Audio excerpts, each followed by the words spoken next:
You know, some lives are just so extraordinary, they sound like something out of a movie, but they're totally real. And today, we're going to dive into the true story of one of those lives, a woman who was a conductor, a spy, a general, the one and only Harriet Tubman.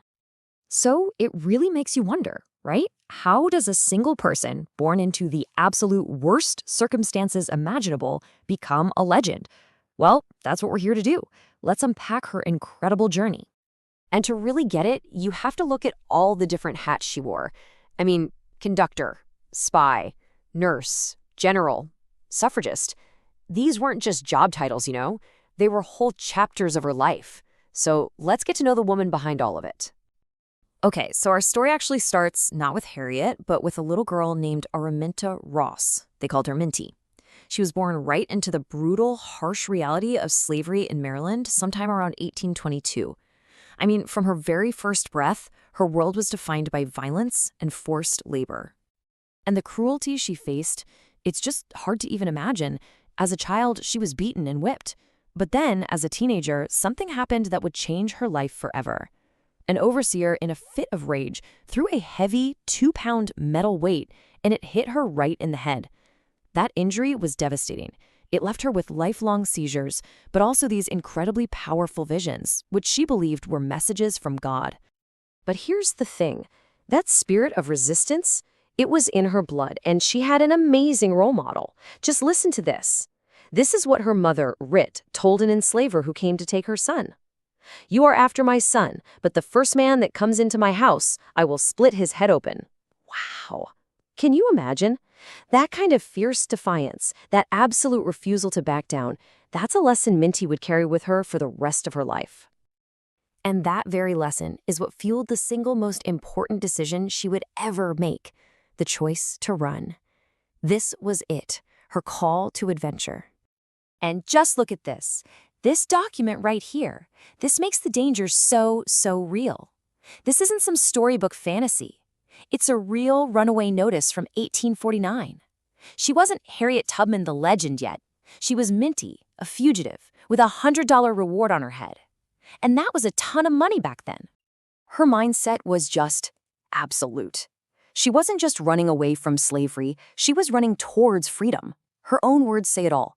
There was one of two things I had a right to, liberty or death. If I could not have one, I would have the other. Think about that. No middle ground. It was a life-or-death choice, and she made it without blinking. And the journey itself? Absolutely staggering. We're talking nearly 90 miles on foot, all the way from Maryland to Pennsylvania. She had to travel at night with only the North Star to guide her. And all the while, you've got slave patrols, bounty hunters, the threat was constant. It was just this incredible feat of pure endurance and skill. Can you even begin to imagine what that felt like? That one moment when she finally crossed the line from Maryland into the free state of Pennsylvania, the entire world must have changed in an instant. Her own words say it best, how she felt like she'd been reborn, like she was in heaven. But here's what makes her a true legend. For Harriet, her own freedom just wasn't enough, not even close. Almost immediately, she decided to go back, to cross that dangerous line again and again. Not for herself, but for her family and for so many others. This is when she became the famous conductor, the one they called Moses. And her methods, they were just a masterclass in strategy and spycraft. She was brilliant. She traveled in the winter because the nights were longer, giving them more cover. She'd start her escapes on a Saturday because that bought them a critical head start before the runaway notices could be printed on Monday.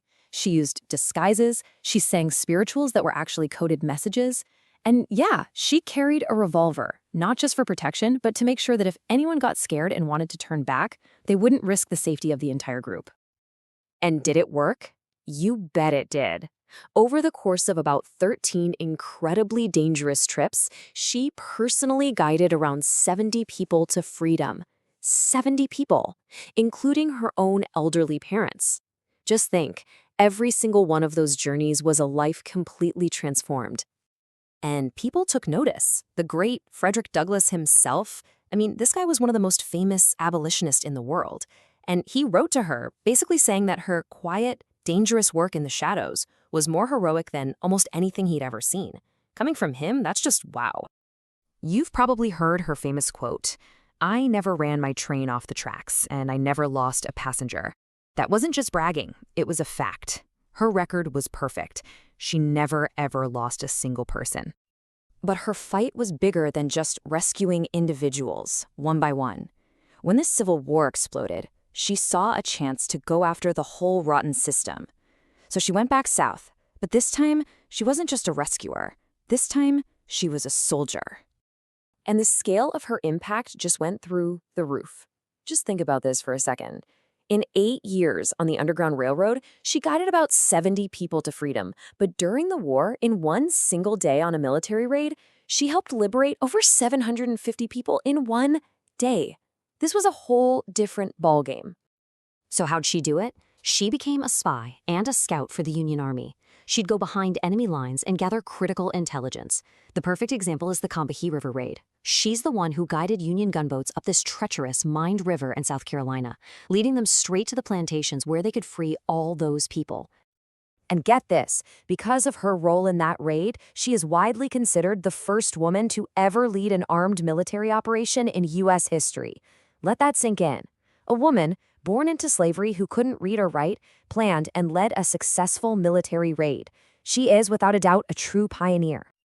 Okay, so the war ends, slavery is abolished. You'd think her story would end there, right? A well-deserved rest? Nope. For Harriet Tubman, the fight for justice was a lifelong commitment. It was far from over. And this timeline, it's kind of heartbreaking, honestly. After everything she did for the Union, spying, scouting, leading raids, you know what she got paid for 3 years of service? $200 total. It then took her decades of fighting just to get a pension from the government she served. They finally approved $20 a month, not long before she died. And yet she never stopped. She just kept fighting. She settled down in Auburn, New York. And what did she do? She cared for her family, of course. She worked side by side with Susan B. Anthony, fighting for women's right to vote. She became a powerful public speaker. And she even established a home for the elderly and the poor. Her mission for freedom just kept expanding to help anyone who was left behind. And now, all these years later, her legacy is bigger than ever. So big, in fact, that there's a plan to put her face on the $20 bill. I mean, how incredible is that? To go from being a fugitive with a bounty on your head to becoming the actual face of American money. That's some journey. So when you look at the whole picture, Harriet Tubman's life really was the ultimate hero's journey, from that young girl named Minty to a national icon. But her story isn't just something for the history books, something for us to just admire from a distance. It's a challenge, really. It leaves all of us with a pretty big question. What does a legacy like that, a legacy of so much courage and service, what does it ask of us today?